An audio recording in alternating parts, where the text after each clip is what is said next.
अच्छा जी, मैंने ये ईयर सुना है ज़रा। फरवरी मार्च 2025, variant 32। Hello Soha Humayun. Hello Somil. क्या डेट हो गई आज? 13 मई 2025। एंड एग्ज़ाम कब है हमारा? 16 मई इज़ आवर पेपर 3 नाउ। 3 दिन रह गए हैं। काउंट डाउन भी अब जो है वो ख़त्म हो चुका है तकरीबन। और एग्ज़ाम इंशाल्लाह हमारा करीब है, and I know that we are going to do well. And paper 3 हमारा टेक्निक्स अब आई गेस हम सबको पता है। एक दफ़ा लास्ट पेपर 3 मैंने सोचा था ऊपर से गो थ्रू कर लूँगा। I have kept online classes in this entire week because like today tomorrow मैंने स्केड्यूल भेजा था। um, तो पेपर 3 की 2-3 क्लासेस मैंने रख ली हैं, और फिर पेपर 4 जो है उसकी भी मैंने 2-3 क्लासेस कर दी हैं बेसिकली। पहले मैंने वर्कशॉप का प्लान किया था, बट वर्कशॉप पेपर 4 की चेंज करके मैंने उसको डिवाइड कर दिया into 3 classes. So will get more time for that. Basically that's what the strategy is. और पेपर 3 की एक दफ़ा टेक्निक्स अगर हम देख लें, तुम्हें पता है कि paper 3 is 1 hour 45 minutes। It's बाकी हमारे पास 5 क्वेश्चंस होंगे, पांचों करने होंगे, कोई भी ऑप्शन नहीं है। स्ट्रक्चर हम सबको पता है। और याद रहे कि जो पेपर 3 की वेटेज है वो 60% है, और जो पेपर 4 होता है उसकी वेटेज 40% होती है। Both of these exams play a very crucial role. And paper 3 अगर मैं उसको कंबाइन करूँ तो उसको हम ए लेवल्स A2 कहते हैं, paper 3 and paper 4। Total paper 3 and total paper 4 अगर टोटल करूँ तो 100 मार्क्स हैं। 60 मार्क्स पेपर 3 के हैं, 40 मार्क्स पेपर 4 के हैं। दोनों पेपर्स के अंदर हमें अपनी परफॉर्मेंस अच्छी देनी होती है।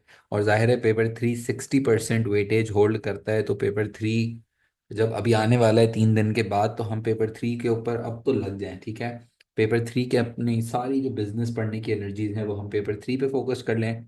एंड देन 16 मई के बाद 20 मई को पेपर 4 है, which means that we'll still have 3 days in between. So then we'll focus more on paper 4. But for the rest of the 2-3 classes, next 3 classes, वो हम पेपर 3, मैंने इसको बेंचमार्क बनाया है फरवरी मार्च 2025। इसकी मार्किंग स्कीम अभी तक अवेलेबल नहीं है, मुझे मिली नहीं है मार्किंग स्कीम इसकी। I can just see if it's available online. But I think we can just discuss the paper, discuss the questions, discuss the topics. और इन द प्रोसेस अगर तुम्हारे भी कोई क्वेश्चंस हों या किसी टॉपिक में कोई प्रॉब्लम हो तो वो तुम बता सकते हो। मार्किंग स्कीम है तो फिर ग्रुप पे शेयर कर दो, I will share it with everyone else. But this is February March 2025। And अच्छा, इससे पहले कि हम क्वेश्चंस रीड करें, we will have to see the case also. अगर सॉल्व ये पेपर तुमने कर भी लिया है, काफ़ी सारे स्टूडेंट्स हैं जिन्होंने ये वाला केस सॉल्व कर लिया होगा ऑब्वियसली। बट स्टिल मैं ये वापस कर रहा हूँ, तुम भी वापस अगर कर लोगे इसमें कोई मसले की बात नहीं है। यस, ये पेपर इंडिया में होता है। एंड जोग्राफिकल स्ट्रक्चर रिवाइज करा दें। सो जोग्राफिकल ऑर्गेनाइजेशन स्ट्रक्चर होता है कि जब मैं अपने एम्प्लॉयज़ को जो ऑर्गेनाइजेशन चार्ट बनाता हूँ, if I divide my employees on the basis of their physical location, let's say if I have a business in 4 countries, and I divide my employees with, let's say, head of Pakistan, head of India, head of Bangladesh, head of Sri Lanka, and then उनकी अपनी मैं teams location wise बनाऊं, तो उसको कहते हैं geographical organisation structure. और CPA जो है वो प्रोजेक्ट मैनेजमेंट टेक्निक है, वो इसमें आएगा, तो मैं पूरा इसको एक दफ़ा वापस गो थ्रू करूंगा। प्रोजेक्ट मैनेजमेंट टूल है, क्रिटिकल पाथ एनालिसिस। अच्छा, let's see what the case is. And साथ साथ बेसिकली केस रीड करने का ऑब्जेक्टिव ये है, वापस लास्ट टाइम पेपर 3 कराने का मकसद ये है कि तुम्हारे जितने भी कंसर्न्स हैं वो सामने आ जाएं, फर्स्टली। सेकेंडली, हम अब इस इन टेक्निक्स को इतना ग्रिप करें कि एग्जाम डे पे we should feel very confident, and we should feel very strong and solid when we go for exam, rather than being anxious about it. Okay, rather than being too much overwhelmed and too much being anxious about it, try to be more confident about paper 3. It's really really really important. Okay, and inshallah अच्छा ही करोगे यार, इतनी मेहनत की है तो। So case का नाम है ईपारा। ईपारा कैसा नाम है? IPA is the name. Okay, IPA. IPA is a private limited company in country N, a low income country in Africa. Okay, we are operating in Africa. And Adisola Kalu, Adisola Kalu Kalu, हम उसको प्यार से कहेंगे बंदे को Kalu. Adisala Kalu set up IPA in 2019. It is a mission to provide technology access to millions of people through re-commerce, the selling of previously owned or used products. IPA buys used smartphones, refurbishes them in its factory, and then resells them. This provides consumers and businesses cheaper access to technologically advanced smartphones. ठीक है जी, पुराने phones खरीदते हैं और पुराने phones को refurb करके, पुराने फोन्स को हम रिफर्बिश करते हैं और फिर उसको वापस बेचते हैं। ठीक है जी। A fragmented but growing market. The market for refurbished smartphones in country N is growing rapidly. ठीक है जी। The market for refurbished smartphones in country N is growing rapidly. Most refurbished smartphones are sold during major festival periods. It is a competitive market in which no businesses has more than 1% market share. It is a very competitive market. In 2024, 12 million refurbished smartphones were sold in country N, and this is expected to rise to 14.2 million in 2025. IPS sold 104,000 refurbished smartphones in 2024, an increase of 24,000 from 2023. The average consumer of new smartphones upgrades to the latest model every 15 months. This short upgrade cycle has contributed to the growth of the refurbished market. Refurbished होता है जो पुराने phones को repair करके नया बना के बेचते हैं। रिफर्बिश्ड बड़ी मार्केट है वैसे प्रैक्टिकली दुनिया भर में। रिफर्बिश्ड कार, रिफर्ब गाड़ियाँ होती हैं, रिफर्ब्ड इलेक्ट्रॉनिक सारे एसी टीवी सब कुछ रिफर्बिश्ड की एक मार्केट है वैसे। सही, so it's a very growing market. It's however a very competitive market also. और बता रहा है कि सेल्स जो है वो सिग्निफिकेंटली हमारी बढ़ गई हैं, और मॉक का रिजल्ट मैं बता दूंगा। यस, मॉक वैसे खैर है, मसला नहीं है। ठीक है।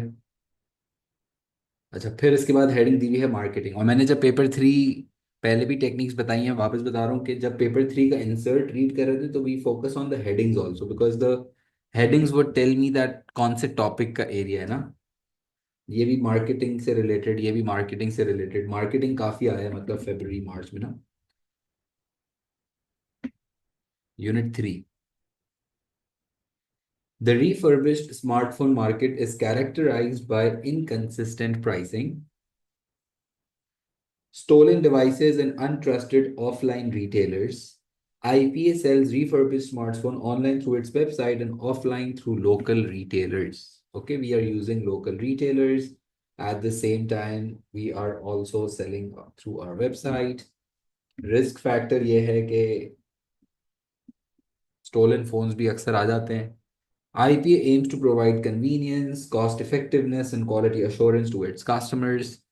IPA targets both startup businesses and households. Promotion has focused on advertising on digital platforms. Prices are competitive. Generous credit terms are given when selling to business startups. ठीक है जी। क्रेडिट ऑफर्स देनी होती हैं। डिजिटल मीडिया हमने use किया है। Place distribution channel online भी है, फिजिकल भी है। ठीक है। Adosala has set an objective to increase sales volume by 60% by the end of 2026. ठीक है, 60%, मतलब इतना बड़ा sales target. Does this objective seems realistic? Like sales volume by 60%, मतलब that's huge. कोई मुझे बता सकता है तुम लोगों में से, चलो एक चैलेंज है तुम्हारे लिए, लास्ट ईयर कितनी परसेंट ग्रोथ हमने एंजॉय की है 2024 में?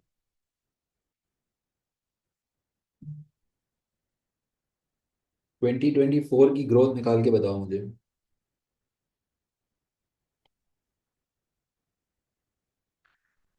What percentage of sales grew in 2024? Because in 2024 we sold like 104,000, 1,04,000 mobile phone बेचे थे। और उससे पिछले साल 2023 में 24,000 कम ना, 24,000 से बढ़ गया ना। तो पिछले साल कितने बेचे होंगे हमने? अगर इस साल हमने 1,04,000 मोबाइल फोन्स बेचे हैं, तो पिछले साल हमने कितने मोबाइल फोन सेल किए होंगे? If this year I have sold 104,000 mobile phones, then how many mobile phones will this business would have like पिछले साल कितने फोन्स बेचे होंगे 2023 में? 80,000, 80,000, क्योंकि 24,000 से बड़ा है। तो इसका मतलब है कि परसेंटेज अगर मैं निकालूं, सो 104 minus 80 divided by original 80 multiplied by 100, this gives a 30% growth, which is a quite a good growth. And that's why probably next year we have kept the target of 60%. um, uh, I don't know if this is, market size तो बहुत बड़ा है। 14.2 million की market है, बहुत बड़ी market है। हमारे पास कुछ भी शेयर नहीं है, इतना कम है। हमारा मार्केट शेयर कितना है इस साल? मतलब 1,04,000 मोबाइल फोन अगर बेचे हैं मैंने, और टोटल मार्केट है 14.2 million. So what is the market share currently that we are enjoying? The current market share,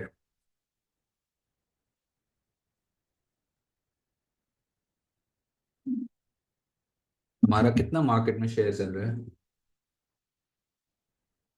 104,000 की हमारी सेल्स हैं, और टोटल मार्केट की सेल है 14.2 million, multiplied by 100, it's like 0.7% is our market share.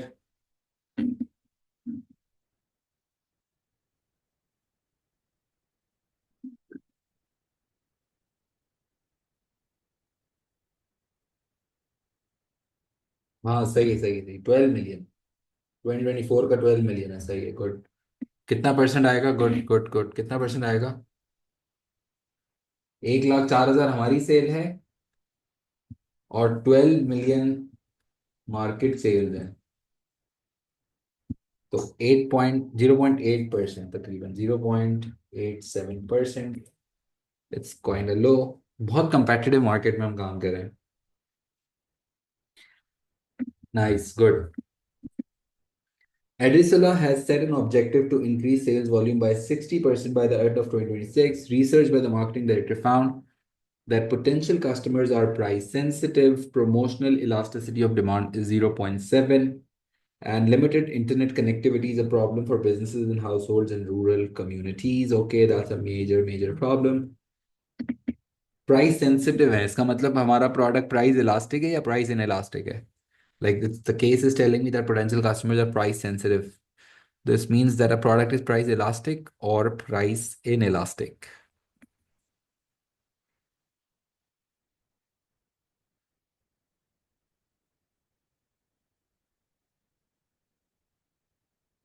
Price sensitive है। Price sensitive का मतलब है कि अगर हम प्राइस बढ़ा देंगे तो काफी सिग्निफिकेंट चेंज आएगा।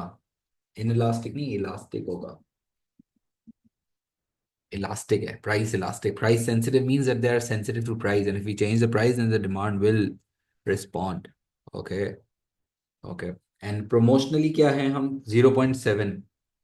0.7 का मतलब क्या है कि हमारा प्रोडक्ट प्रमोशनली इलास्टिक है या प्रमोशनली इन इलास्टिक है?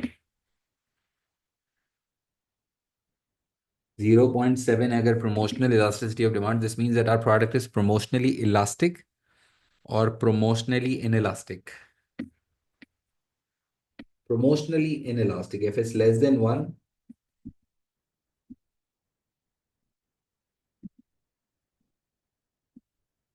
सो basically we should not invest ज्यादा ऑन प्रमोशन। हम इस बिजनेस को कहेंगे कि आप बहुत ज्यादा प्रमोशंस पे पैसे मत लगाना, क्योंकि आपका प्रोडक्ट प्रमोशनली इन इलास्टिक है, और बहुत ज्यादा प्रमोशन पे पैसे लगाने से बेहतर है किसी और एलिमेंट पे पैसे लगा दो। डिस्ट्रीब्यूशन है, पैकेजिंग है, और किसी एरिया में लगा दो। ज्यादा प्रमोशन पे पैसे लगाने से ऐसा फायदा नहीं है।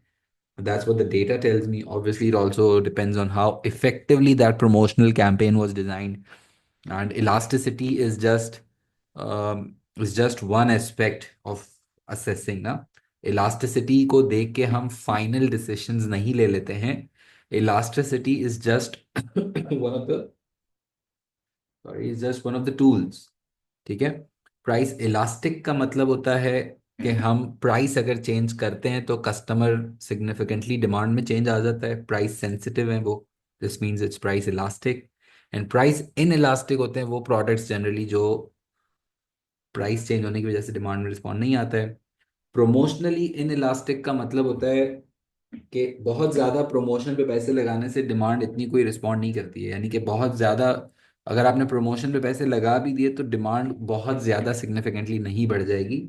इतना कोई बिजनेस यानी कि जैसे शुगर होती है, पेट्रोल होता है, ये सारे प्रमोशनली इन इलास्टिक होते हैं क्योंकि आप उनको प्रमोट करते भी रहोगे तो कोई बहुत ज़्यादा डिमांड रिस्पॉन्ड नहीं करना शुरू हो जाती है.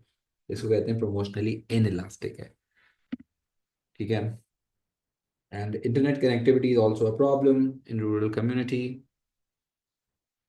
And yes, we need to consider other tools as well when setting the price, when setting the promotion. We need to see the competition, the legal factors, the cost of production. A lot of other factors are there when making the final decision. You should remember this that elasticity is just one of the tools. इसके अलावा और भी बहुत सारे tools होते हैं जो collectively देखे जाते हैं, फिर हम फाइनल मार्केटिंग मिक्स के डिसीजंस लेते हैं. The marketing director has proposed changes to the current marketing mix, including decrease the price by an average of 5%. Okay, we are deciding to cut down on price. Okay, that's pretty nice. It seems to be a good decision because our product is price elastic. So a 5% decrease in price may lead to a greater increase in demand.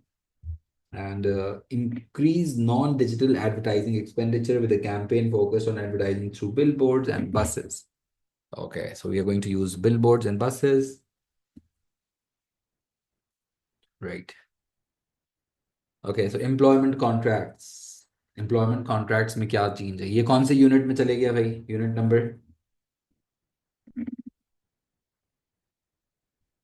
Unit 2. This is clearly human resource department now. This was particularly unit number 3, marketing. Employment contract का नाम सुनते ही कुछ तो concept mind में बन गया होगा. Employment contract is a legal agreement between employer and employee. Because when you read the heading you should know which department would be doing it, what it technically is. So it helps you to write better answers later on. IPA has 55 employees, of whom 40 are production employees who check and refurbish smartphones. The remaining employees include production supervisors, administrators, sales staff, and technicians. ठीक है, 40 production employees है, बाकी 15 जो है वो हमारी team है. Adesola is the managing director, and there are also directors of finance, marketing, human resource, and operations. Which organization structure is this company using? Tell me. Which organizational structure this company is using?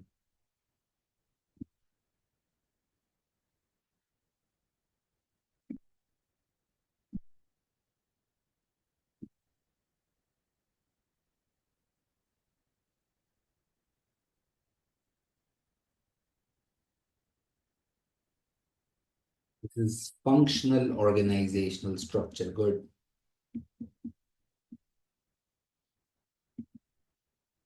अच्छा, company ने अपने आप को ना departments के हिसाब से divide किया हुआ है.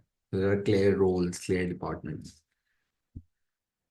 So production employees are skilled and employed on full-time contracts. IPA invests in training of production employees and pay is competitive. However, at the last board meeting, the finance director proposed that contracts for most production employees should be changed to zero-hour contracts. The human resource director is now considering the implication of this. Okay, so we are planning to offer zero-hour contracts instead of a full-time contract. And now HR is why would a finance director suggested this? Why would a finance director suggested this change? Finance director के mind में क्या बात आई होगी कि उसने ये बात suggest की होगी? Zero hour contracts are basically no fixed pay agreement, कि जब काम होगा हम बुलाएंगे, आपको पैसे देंगे, और अगर काम नहीं होगा तो हम आपको नहीं बुलाएंगे और हम आपको पैसे भी नहीं देंगे। Zero hour contracts, no fixed cost contract. ये जीरो आवर का इसलिए दिया होगा क्योंकि कॉस्ट कटिंग के लिए, डेफिनेटली थोड़ी फ्लेक्सिबिलिटी को इंश्योर करने के लिए। फाइनेंस डायरेक्टर के माइंड में तो मेन कॉस्ट होगा, खर्चे, है ना। फाइनेंस डायरेक्टर ने मेरे ख्याल से खर्चों का सोचा होगा और इसने ये बात की होगी। लेकिन अब ह्यूमन रिसोर्स डायरेक्टर का काम है कि वो रियल उसका इम्पैक्ट सोचे ना। दोनों साइड्स होंगी, अच्छी बात भी है कि कॉस्ट कम हो जाएगी, फ्लेक्सिबिलिटी बेहतर हो जाएगी, but at the same time थोड़ा जॉब इनसिक्योरिटी आ जाएगी, क्योंकि सारे एम्प्लॉयज को फिर वो फिक्स सैलरी तो नहीं मिल रही होगी, फिर वो जीरो आवर के ऊपर हो जाएंगे। No no no, staff will not have to come Talha if it's a zero hour contract. They will only be called if there is work, if there is no work then the staff doesn't need to come. Motivation के ऊपर negative impact आ जाएगा। Nice.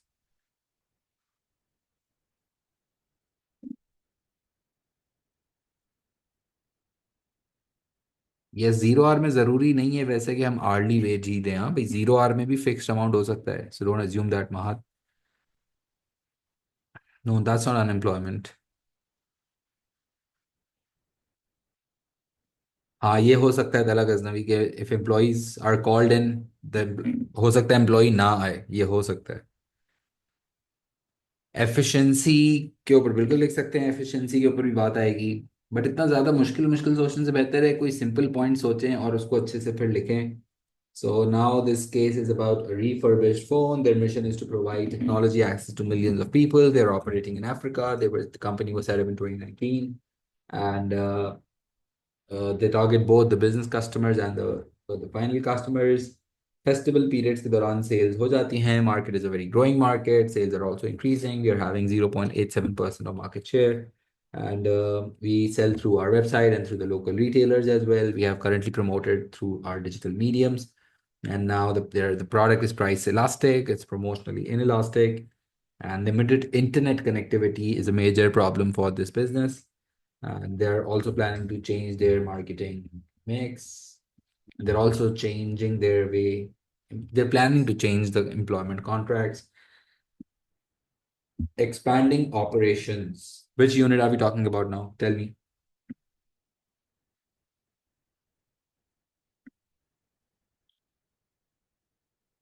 Expanding operations.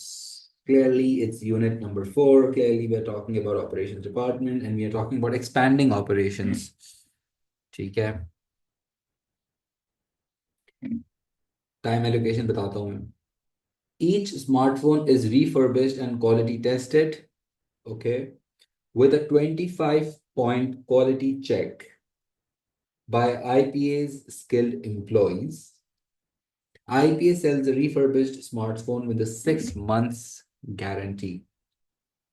ठीक है, कोई 25 point quality check, ये system होगा इनका कोई, जो ये यूज करते हैं।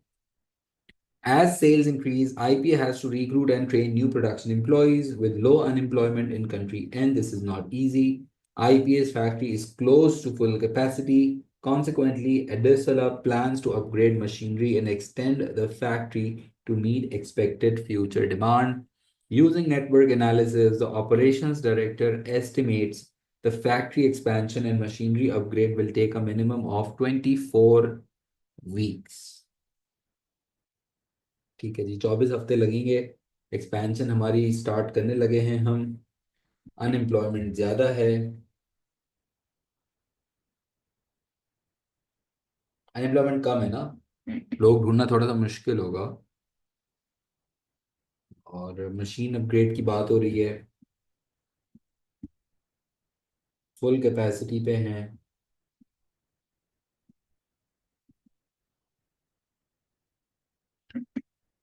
Activities include fit roof to new factory extension, हमारी जो एग्जिस्टिंग फैक्ट्री है हम उसको एक्सटेंड कर रहे हैं, उसके ऊपर रूफ लगवानी है। Removal of old machinery, okay, हमें पुरानी मशीन हटवानी है। Ordering and delivery of machinery from Europe. Okay, we are purchasing machine from Europe. and upgrading in the electricity supply, installation of new machinery, testing of machinery. Okay. And now a partial network diagram for factory expansion, times in weeks. तो this partial इसने आधी बना के दी हुई है। Not number 3 है इसमें, not number 4 है, 5 है और 6 है। नॉट 1 एंड नॉट 2 नहीं दिए हुए, और इसके आगे भी नहीं दिया हुआ। ठीक है। Now that's a tricky one. Nice.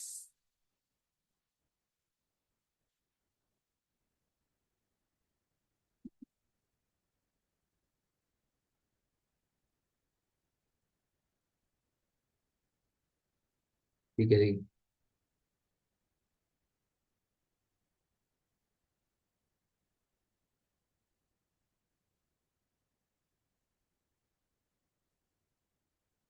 इसका एक्टिविटी नेम नहीं बताया हुआ ना? हाँ डेफिनेटली हमें खुद ही कंप्लीट करना होगा। इसमें फिट रूफ और testing of machinery. Let's see, इसका नाम नहीं दिया हुआ। हाँ हम इसका पूरा क्वेश्चन ऑब्वियसली करेंगे, डोंट वरी।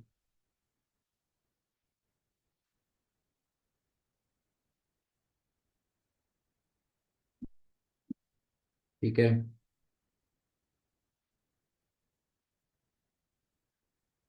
अच्छा, फिर इसके बाद क्या कहता है? Financial position. Now which unit are we entering?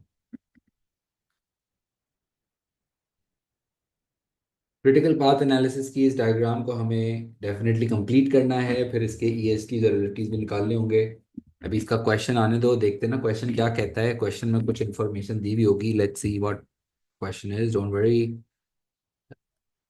Yes yes, we can write with their names, but ज़ाहिर है एक्टिविटी के नाम से बताओगे, कॉन्सेप्चुअली बताओगे बाशले के क्या काम है, कब शुरू होगा, कब खत्म होगा, ज़्यादा कॉन्सेप्चुअल लगता है।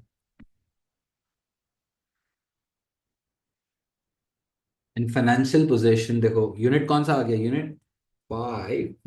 शाबाश। ठीक है बेटा, 3 दिन रह गए ना, इंशाल्लाह एग्जाम में फुल अच्छा परफॉर्म करना है हमें। IPA is profitable but margins are low on each refurbished smartphone. IPA pays sellers of smartphones immediately when the smartphone is received at its factory. ठीक है जी। जैसे ही डिलीवर होता है कैश पेमेंट हम कर देते हैं। और याद रहे कि हमें सप्लायर से क्रेडिट नहीं मिल रहा, लेकिन हम अपने बिजनेस कस्टमर्स को क्रेडिट देते हैं।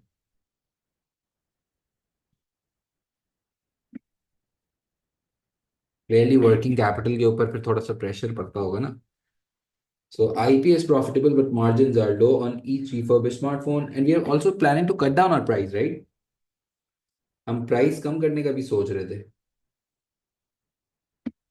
वैसी मार्जिन्स कम है।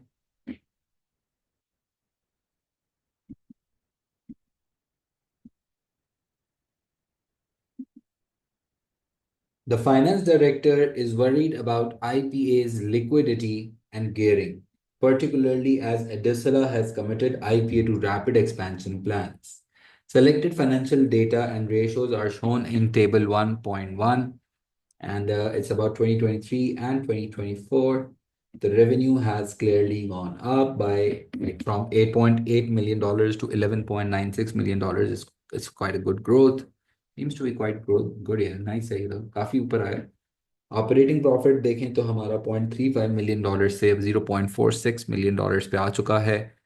And what's the operating profit margin? Can you calculate for me the operating profit margin for 23 and 24?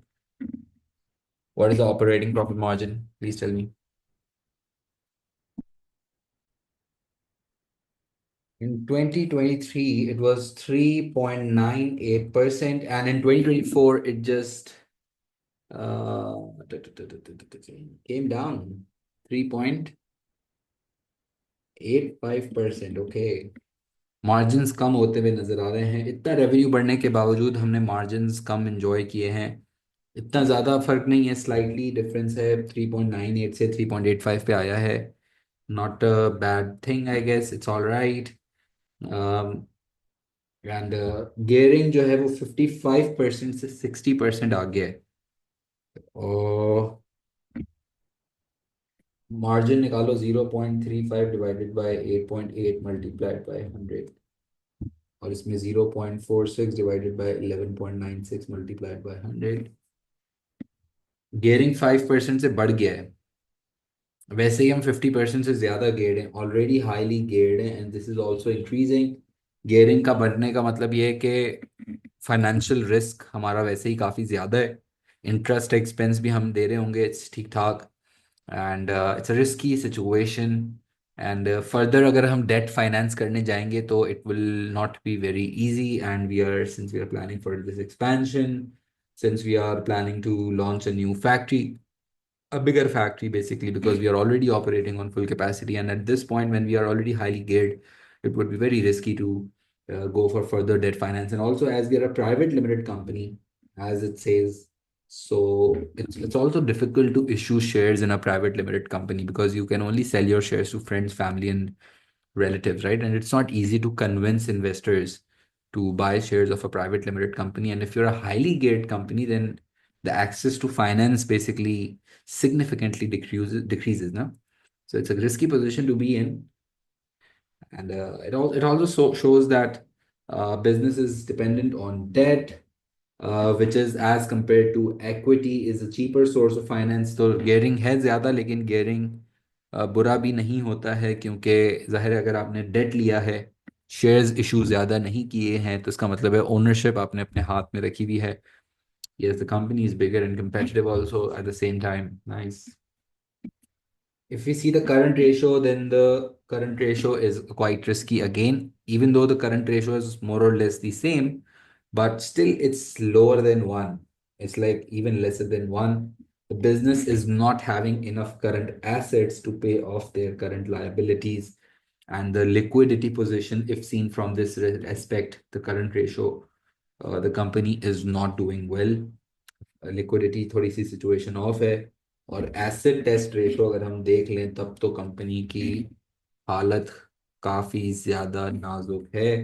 तो क्लियरली बिजनेस लिक्विडिटी प्रॉब्लम्स में है, and it's not a good deal, because in the longer run it can create a big impact. So we need to solve this problems as soon as possible. And trade receivable turnover days, if we see, हमारे जो customers हैं, basically receivable days हमें बताता है कि जो हमारे credit customers हैं, जो हमारे बिजनेस कस्टमर्स, जो जिनको हम फोन सेल करते हैं, उन्हें हम लास्ट ईयर तक 20 डेज का क्रेडिट अलाउ कर रहे थे, लेकिन इस साल हम उनको 34 डेज तक का क्रेडिट पीरियड अलाउ कर रहे हैं, which means that we are offering a higher credit period, and this would have put pressure on the liquidity position, because the more credit I offer, the more working capital I will need in my business. Because if I sell a product and the customer is not paying me immediately, and if I have to wait for the payment, तो उतना ज़्यादा मेरा working capital तो block होता होगा, और inventories भी clearly हो सकता है इसमें ज़्यादा होंगी, तभी एसेट टेस्ट रेशो इतना ख़राब है।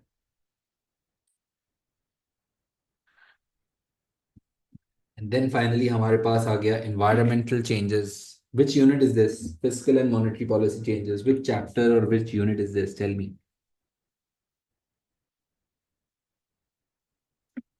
Unit number 1, very nice. And this is specifically chapter number 7, as it's talking about the economic influences.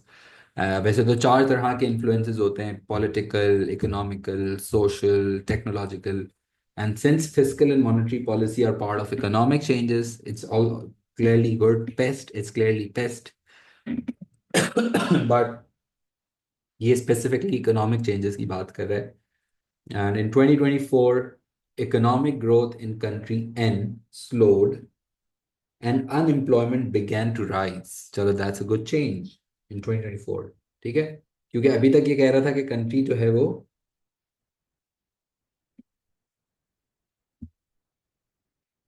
Unemployment कम थी ना, अब बढ़ रही है in 2024. This is a good news for us also, because we are also planning to launch a new factory now.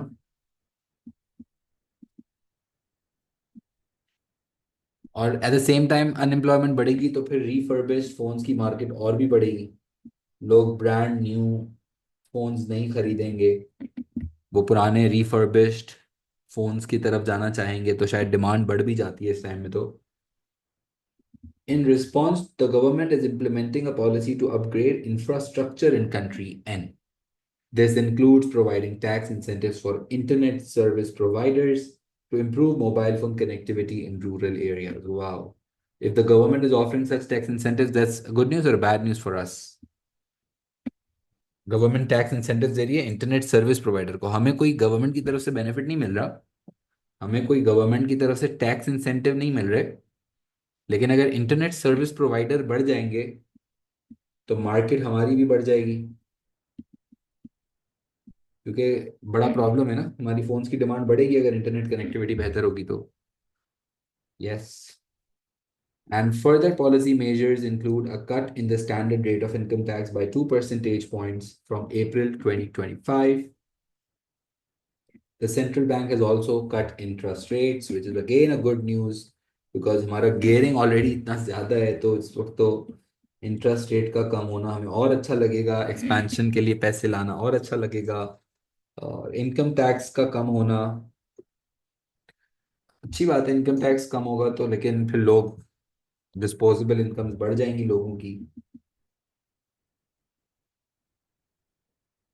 और disposable incomes बढ़ने की वजह से फिर शायद स्पेंडिंग बढ़ेगी। ठीक है, काफी सारे इकोनॉमिक चेंजेस आ रहे हैं वैसे। Quite a good case study, I guess. It's a detailed one. And we are selling mobile phones. We are selling refurbished mobile phones, and we just set up the country in 2019. And market is a growing market. We are given details about our marketing mix. We are also changing the employment contracts. We are planning to expand operations. The financial position is given, and the economic changes are coming up. So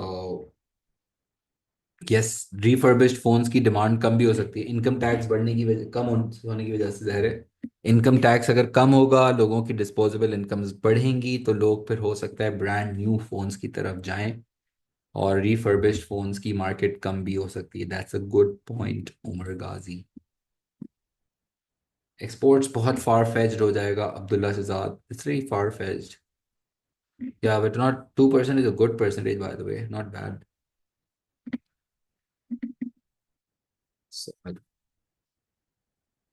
ठीक है, देखो ये हमारे पास case है, और paper 3 में हमारे पास total 5 questions हैं। कोई मुझे बता दे कि जो 5 क्वेश्चंस हमें 1.5 घंटे में करने हैं, इसका मतलब है 90 मिनट्स हैं और 5 क्वेश्चंस हैं। सो फर्स्ट हम जो केस को रीडिंग करेंगे उसमें कितने मिनट हम इन्वेस्ट कर सकते हैं। जैसे अगर एग्जाम हमारा 16 मई को स्टार्ट होगा 2 बजे, 3:30 बजे ख़त्म होगा, ये बात सबको पता है। और कितने मिनट हम first reading of the case पे लगाएंगे? 30 minutes, 12 to 13 minutes max. Okay, 12 से 13 मिनट एक अच्छा टाइम होता है। और फिर हमें question 1, then question 2, then question 3, then question 4, then question 5। हाँ, 3:45 ना, 1 hour 45 minute, sorry, 1 hour 45 minutes. 1 hour 45 is 1 of 5 minutes, sorry. 12 से 13 मिनट हमने केस की रीडिंग में लगा दिए। 1 hour 45 मिनट्स है, 1 hour 45 मिनट्स। ओके, 105 मिनट्स हमारे पास, 105 मिनट है। एक क्वेश्चन के ऊपर मैंने क्या बताया था कि कितने कितने मिनट, क्या रूल एक मैंने बताया था, मेरी जो वर्कशॉप भी हुई थी, एक रूल बताया था मैंने।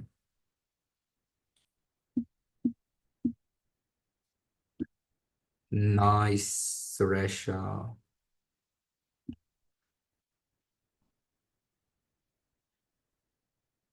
70% मार्क्स टारगेट करने, 70%। वाह वाह वाह, पॉइंट आंसर्स आ रहे हैं भाई, गुड यार, गुड। बिलाल, आयशा अंसारी, पेन से करोगे, पेंसिल से नहीं करोगे कुछ भी। स्माइल्स। +5 रूल लगाएंगे, +5 रूल, सिंपल।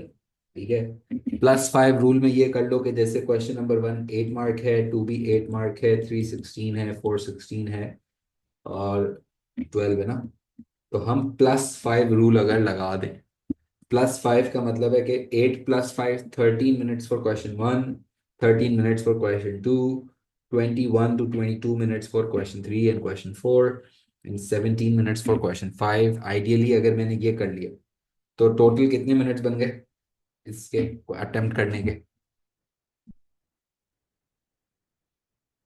13 + 13 +21 +21 +17 +5 रूल लगाएंगे। 85 मिनट्स टोटल कितना हो गया? फर्स्ट रीड किया हमने 13 मिनट्स में,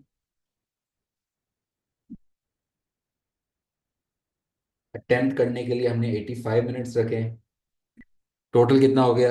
98। फिर भी कितने मिनट्स हमारे पास बचते हैं?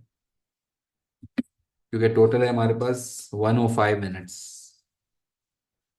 7 मिनट का फिर भी बफर है हमारे पास। वो ज़्यादा यूज हो जाएगा, प्लस माइनस आगे पीछे पेपर घुमाना, इंसर्ट पे जाना, क्वेश्चंस पे जाना। कोई इंशाल्लाह, वैसे इंशाल्लाह गलती नहीं होगी तुम लोगों से। वैसे आंसर अब जब लिखना शुरू करेंगे, जब तुम अपने क्वेश्चन पेपर में आंसर्स लिखना शुरू करोगे तो try to feel more confident please. Don't just doubt yourself all the time that you will write a wrong answer और something will go wrong, or if the paper would be like very difficult, stuff like that. Try not to get into so many self doubts. Try to make sure that whatever answer you write, you will write well, inshallah, because you have worked hard, right? Lines में ही लिखना है, जितनी lines हैं उन्हीं lines को use करना हमने सीखा है और उन्हीं लाइंस में आंसर लिखना है। कोशिश करेंगे कि इन्हीं लाइंस में हम अपना आंसर ख़त्म कर दें। और अगर एक्स्ट्रा शीट चाहिए होगी तो फिर मांग लेना इन्विजिलेटर से, but I would recommend my students not to go for extra sheets. Try to complete your answers within these lines. एक आध लाइन एक्स्ट्रा चले जाते हो कोई बात नहीं, बट वो भी ना हो तो बेहतर है।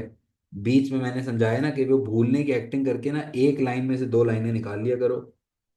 भूलने की बीच बीच में एक्टिंग कर सकते हो, बट कोशिश करो कि एक्स्ट्रा भी मत लिखो, क्योंकि जो ऑफिशियल बात है वो ये है कि जो ये लाइंस है ना, सिर्फ वो लाइंस चेक होने जाती हैं। लाइंस के अलावा कुछ भी चीज़ चेक नहीं होती है।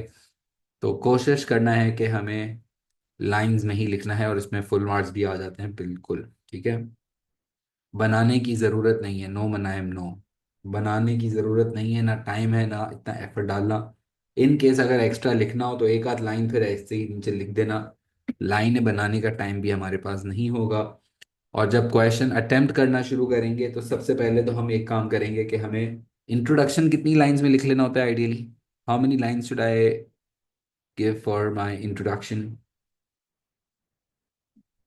2 to 3 lines max, maximum 3 lines, 2 to 3 lines. और मैंने ये छोटी सी लाइन यहाँ बना दी है। This line will tell me when I just start writing my answer, this line will tell me that okay I have to end my introduction till here. I should ideally not exceed, I can exceed obviously but I will try to not to. And फिर इसके बाद जो बाकी की जगह है, जो बकाया स्पेस है, बाकी की इस जगह में हमें दो पैराग्राफ्स बनाने होते हैं ना, क्योंकि as the question asks, analyze one advantage and one disadvantage to IPA of changing employment contracts to full time, from full time to 0 hours for most production employees. One advantage and one disadvantage. So now in this space, I have to write one advantage and one disadvantage. वो इस space में लिखना है। और याद रहे कि हम कोशिश करेंगे कि दोनों पैराग्राफ्स को हम इक्वल इम्पोर्टेंस दें। ऐसी गलती ना करें कि हम पहला पैराग्राफ लिखते लिखते लिखते लिखते भूल जाएं, इधर तक आ जाएं, और सेकंड पैराग्राफ लिखने के लिए फिर जगह ही ना बचे। ऐसा नहीं करेंगे। हम दोनों पैराग्राफ्स को इक्वल इम्पोर्टेंस देंगे, कोशिश करेंगे ऐसी बीच में एक लाइन लगा दें पहले से ही, फिर हम लिखना स्टार्ट करें। So I know that okay I have to end my para one till like maximum here, and then I can just start writing. And कोई भी एक एडवांटेज बताना है और एक डिसएडवांटेज बताना है। डेफिनेटली हम इंट्रो में एम्प्लॉयमेंट कॉन्ट्रैक्ट को डिफाइन करेंगे, फिर एक एडवांटेज का पैराग्राफ होगा, एक डिसएडवांटेज ना। आई थिंक एम्प्लॉयमेंट कॉन्ट्रैक्ट की डेफिनेशन देंगे हम। Employment contract is the legal agreement between an employer and an employee, and it lists down all the terms and conditions of a specific or certain job. So I will write a very high quality definition of employment contracts. and then I have to write one advantage and I have to write one disadvantage. ठीक है, advantage क्या होगा full time से 0 our पे जाने का? Advantage,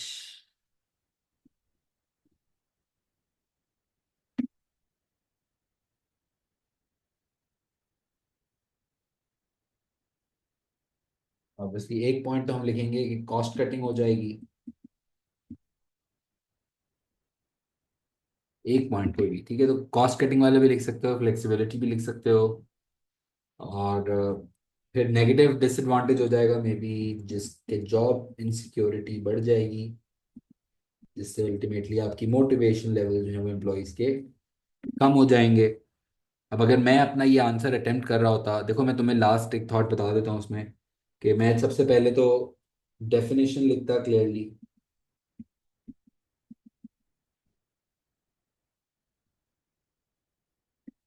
फिर मैं जो भी मेरा एडवांटेज है कि it will cut down costs,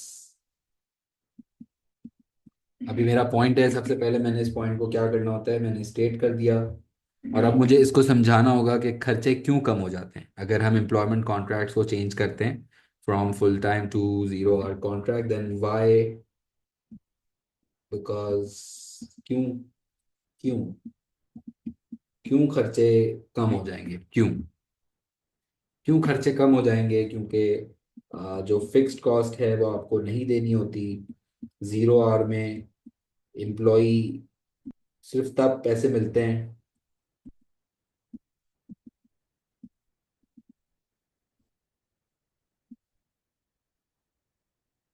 जब वो काम करने आते हैं, तो ठीक है। और फिर इसका क्या इम्पैक्ट होता है, देयरफॉर इम्पैक्ट इसका क्या होगा कि अल्टीमेटली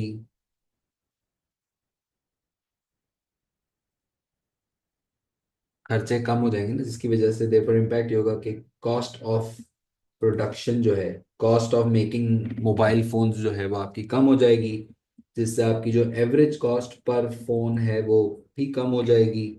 एंड देयरफॉर कॉन्सिक्वेंस ये होगा इसका कि जो हमारे करंट प्रॉफिट मार्जिन्स हैं, वो मार्जिन्स अभी हम रेफर बैक कर सकते हैं कि करंटली हमारे जो मार्जिन है वो बड़े कम हो गए हैं, और वो हम मार्जिन्स को रिवर्ट बैक कर सकते हैं, जिसकी वजह से शायद हमें प्राइस नहीं बढ़ानी पड़ेगी, क्योंकि वैसे ही मार्केट बड़ी competitive है, तो उसको हम नेट ऑफ कर सकते हैं। yes, definitely we can pass this benefit to the customers also, as it's a very competitive market, and make sure that I will have to link back to the case also. We have to use the facts and figures from the case to get the application marks also. Okay. We can also write the definition of 0 hour in introduction. That's also not a problem. Yes. अगर 12 mark में समझ ना आए कि definition किसकी लिखें तो intro कैसे, ऐसा नहीं होगा यार। आई थिंक 12 मार्क्स में, अच्छा 8 मार्क्स में तो हमेशा क्लियर होता है, 12 मार्क्स में अगर डेफिनेशन क्लियर ना हो रोहान, तो फिर तुम करंट सिचुएशन से भी शुरू कर सकते हो, that what ever the current situation of the businesses. Yes. और फिर हमें लिखना होगा एक डिसएडवांटेज, और डिसएडवांटेज क्या सोचा हमने कि the people will get job insecure, and why will this happen? This is because why why will they get job insecure? Because no fixed salary, contracts can change। और अगर तुम लोग मुझे बता सको यहाँ पे कि उनकी कौन सी नीड अफेक्ट होगी अगर हम उनको फुल टाइम कॉन्ट्रैक्ट खत्म करके 0 आवर कॉन्ट्रैक्ट पे लेकर आते हैं, so which of their needs will not be satisfied here? They will feel इनकी सिक्योरिटी नीड्स, हम मैस्लो को रेफर भी कर सकते हैं, गुड, कि Maslow, the job security needs of the people, of the employees will now not be satisfied, and therefore इसका impact क्या होगा बिजनेस के ऊपर? therefore उनकी जो परफॉर्मेंस है वो खराब हो जाएगी, फिर वो उतना क्वालिटी का शायद काम नहीं करेंगे, जिस जो फिर ultimately Yes, yes, we can mention Maslow. And the performance of them, the employees will decrease, the quality might also decrease, and as leading to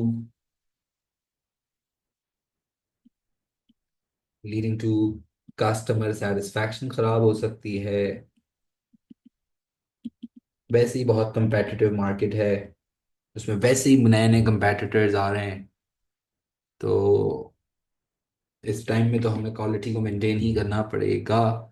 और ठीक है। और वैसे भी ये भी लिख सकते हैं कि वैसे भी अभी हम एक्सपेंशन की प्लानिंग कर रहे हैं, नई फैक्ट्री लॉन्च करने की बात कर रहे हैं। इस टाइम पे अगर स्टाफ मोटिवेटेड नहीं होगा तो हमारी इस तरह की जो बड़े बड़े प्लान्स हैं एक्सपेंशन के, वो कैसे अचीव करोगे? इतना 60% सेल्स का टारगेट है, वो कैसे अचीव करोगे अगर स्टाफ ही मोटिवेटेड नहीं होगा? Because we have like 40 production employees, we have 40 people out of 55 employees that we have, like 40 of them are in the production department. So this is how I think about this question, an 8 marker. ये मैंने पूरा इस तरह से jot down इसलिए किया है कि तुम्हारे थॉट्स एक क्लियर हो। And now what you need to do is you should ideally attempt this 8 marker after the class. ये वाला 8 मार्कर तुम्हें अब मेरे फ्रेम पे, मेरे माइंडसेट पे तुम्हें एक दफ़ा अटेम्प्ट करना चाहिए, तो खुद ब खुद चीज़ें कंट्रोल में आ जाएंगी।